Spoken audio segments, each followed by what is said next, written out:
Hola, muy buenos días. Mi nombre es Donaldo Carvajal Jaimes. Soy alumno de la Universidad Tecnológica del Sur del Estado de México y les presentaré el tema de derecho de preferencia, antigüedad y ascenso.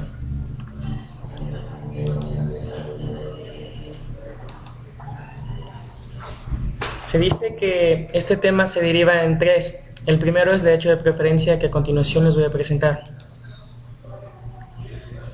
De este se derivan varios artículos, como son el artículo 154, el artículo 155, 156 y 159 de la Ley Federal del Trabajo.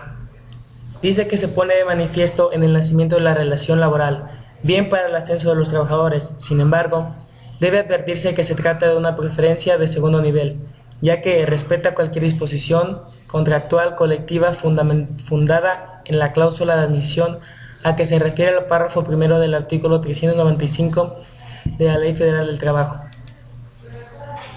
Luego entonces, los factores de preferencia que marcan la ley a partir de la reforma son los siguientes. Nacionalidad mexicana. El artículo 3 de la Ley Federal del Trabajo, en su segundo párrafo, elude invocar a la nacionalidad al señalar las razones que no podrán invocarse para establecer preferencias.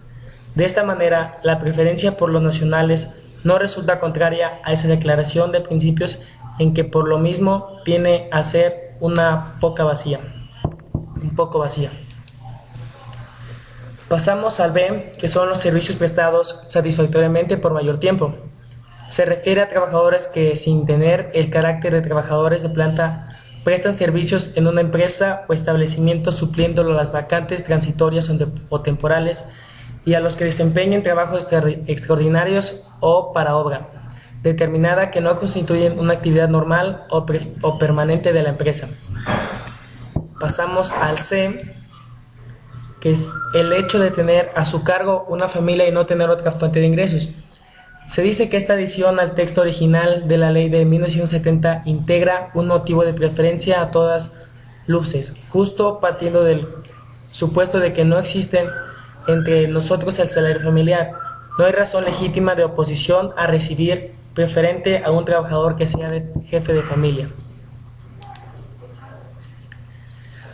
El D, que es el pertenecer a un sindicato. La razón es evidente.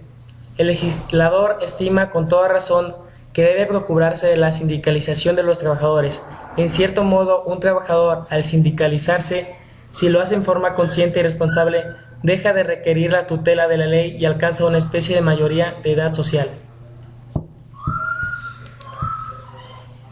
En conclusión, los patrones estarán obligados a preferir en igualdad de circunstancia a los trabajadores mexicanos, de quienes no lo sean, a quienes les hayan servido satisfactoriamente por mayor tiempo, a quienes no teniendo ninguna otra fuente de ingreso económico tengan a su cargo una familia, y a los sindicalizados respecto de quienes no lo estén. Si existe contrato colectivo, este contiene cláusulas de admisión. La preferencia para ocupar las vacantes o puestos de una nueva creación se regirá por lo que se disponga el contrato colectivo y el estatuto sindical. Pasamos al segundo término, que son la antigüedad de los trabajadores. Se dice que la antigüedad es, pues, un hecho, no constituye un derecho, aun cuando la ley, y cada vez con mayor énfasis en nuestro país, haga derivar una serie de derechos del hecho antigüedad. De ahí ha nacido por imprecisión del lenguaje la expresión mi derecho de antigüedad, que en realidad significa el o los derechos que derivan de mi antigüedad. Examinaremos por separado cada uno de estos derechos. A. Estabilidad en el empleo. La antigüedad genera el derecho a permanecer en el empleo, salvo en los casos previstos en el artículo 49 de la Ley Federal del Trabajo. En esos casos, la indemnización debe tener en cuenta la antigüedad. B. Rescisión imputable al patrón. La indemnización debe importar 3 meses de salarios y 20 días de salario por año de servicios prestados. C. Vacaciones. El número de días de vacaciones dependerá de la antigüedad. A mayor antigüedad, vacaciones más prolongadas.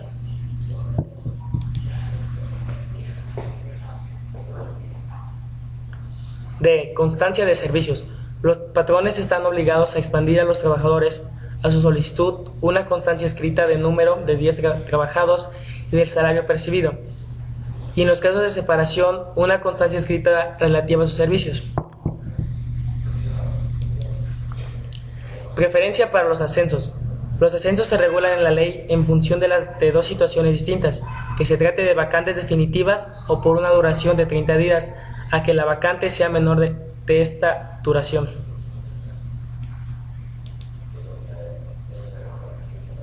F. Inmunidad. Cuando la relación de trabajo haya tenido una duración de más de 20 años, el patrón solo podrá rescindirla por algunas de las causas señaladas en el artículo 47 de la Ley Federal del Trabajo, que sea particularmente grave o que haga imposible su continuación, pero que se le impondrá al trabajador la corrección disciplinaria que corresponda respetando los derechos que se deriven de su antigüedad. G. Prima de antigüedad. La prima de antigüedad es una prestación específica y no genérica. Esto es que solo debe pagarse en las hipótesis concretas a que la ley se refiere y no todos los casos de terminación de la relación laboral, ni en el de jubilación, se entienda o no que constituye un caso de terminación. Así no se genera cuando la relación concluye por un riesgo de trabajo que incapacite permanentemente al trabajador, ni en los casos de aplicación de la cláusula de exclusión, ni por supuesto en la jubilación, ya que ésta no puede equipararse a una renuncia. H. La responsabilidad del conflicto. En el título 15 de la ley relativo al procedimiento de ejecución, al artículo 947 de la Ley Federal del Trabajo, autoriza a los patrones para no someterse al arbitraje, para no negarse a aceptar los laudos pronunciados. Esto significa que, o bien, pueden no ir a juicio o por el contrario hacerlo para no aceptar el laudo. Y pasamos al último punto, que es 3, la prima de antigüedad. La naturaleza jurídica de la prima de antigüedad. Concretamente, Baltasar Cavazos señala que cuando el sector empresarial se percató de que también existía la obligación de cubrir dicha prima a todos los trabajadores que se separan de su empleo con justificación o injustificación, se estimó que dicha prestación no se justifica, sobre todo cuando se trataba de un despido injustificado o por la comisión de un delito. Sujetos con derecho a la prima. Solo tiene derecho a la prima los trabajadores de planta. Aquí surge de nuevo un problema terminológico. Importe a la prima. La ley marcada 12 días por año, estableciendo un tope equivalente al doble del salario mínimo de la zona económica que corresponda al lugar de prestación del trabajo. Casos que nace la obligación de pagar. La prima debe de cubrirse en los siguientes casos. Número 1. A los trabajadores que se separen voluntariamente de su empleo, siempre que hayan cumplido 15 años de servicio.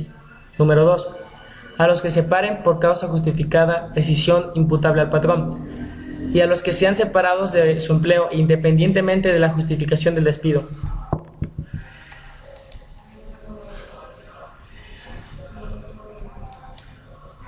Número 3. A los que sufran incapacidad física o mental o inhabilidad manifiesta que haga imposible la prestación del trabajo. Número 4. A los trabajadores cuyos contratos terminen por fuerza mayor, acaso fortuito, no imputable al patrón, o por la incapacidad del patrón física o mental, o su muerte que produzca como consecuencia necesaria, inmediata y directa, la terminación de los trabajos. Número 5. A los trabajadores cuyos contratos terminen por incostabilidad notoria y manifiesta de la explotación. Número 6. En los casos de terminación de los contratos por agotamiento de la materia, objeto de una industria extractiva. Número 7. En los casos de terminación de los contratos de trabajo por concurso o quiebra legalmente declarada, si la autoridad competente a los acreedores resuelvan el cierre definitivo de la empresa o la reducción definitiva de sus trabajos. Número 8. En caso de muerte del trabajador. La acumulación del pago de primas por retiro voluntario, con el objetivo de evitar a las empresas el objetivo financiero que supondría el pago conjunto de primas de antigüedad por retiro de voluntario, se dispone lo siguiente. A. Si el número de trabajadores que se retire dentro del término de un año no excede del 10% del total de los trabajadores de la empresa o establecimiento o de los de una categoría determinada, el pago será en el momento del retiro. B. Si el número de trabajadores que se retire excede el 10%, se pagará a los que primeramente se retiren y podrá diferirse para el año siguiente el pago a los trabajadores que excedan del dicho porcentaje. C. Si el retiro se efectúa al mismo tiempo por un número de trabajadores mayor al porcentaje mencionado, se cubrirá la prima a los que tengan mayor antigüedad y podrá diferirse para el año siguiente el pago que corresponda a los restantes trabajadores. Número 4. El escalafón y ascenso de los trabajadores.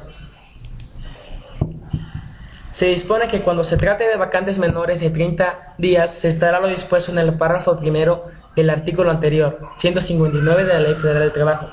Esto es, serán cubiertas por el trabajador más antiguo de la categoría inmediata inferior a la respectiva profesión u oficio. Se trata de un ascenso automático fundado exclusivamente de la antigüedad. En este sistema se le suele llamar para los patrones de escalafón ciego, en el caso de vacantes definitivas profesionales por más de 30 días o puestos de nueva creación. La ley ordena aplicar igualmente el escalafón ciego, esto es, concederle la vacante al más antiguo de la especialidad, si no ha cumplido por la empresa o con la obligación de capacitar. El procedimiento será el siguiente. Número 1. Será llamado en primer término el trabajador más antiguo de la categoría inmediata inferior a aquella en que se ocurre la vacante. Le corresponderá el ascenso si demuestra ser apto. Número 2. En igualdad de condiciones, se preferirá al trabajador que tenga a su cargo una familia y de subsistir la igualdad al que previo examen acredite mayor aptitud. Número 3. Si se trata de puestos de nueva creación para los cuales, por su naturaleza o especialidad, no existan en la empresa trabajadores con aptitud para desempeñarlos, o no se haya establecido de un procedimiento para tal efecto en el contrato colectivo, el patrón podrá cubrirlos libremente. Número 4. La manera de acreditar la aptitud y la forma de otorgarse los ascensos se convendrá en los contratos colectivos de trabajo de conformidad a las reglas sobre capacitación y adiestramiento previstas en la ley. Bueno, gracias. Esa es mi presentación. Espero les haya gustado. Hasta la próxima. Wow.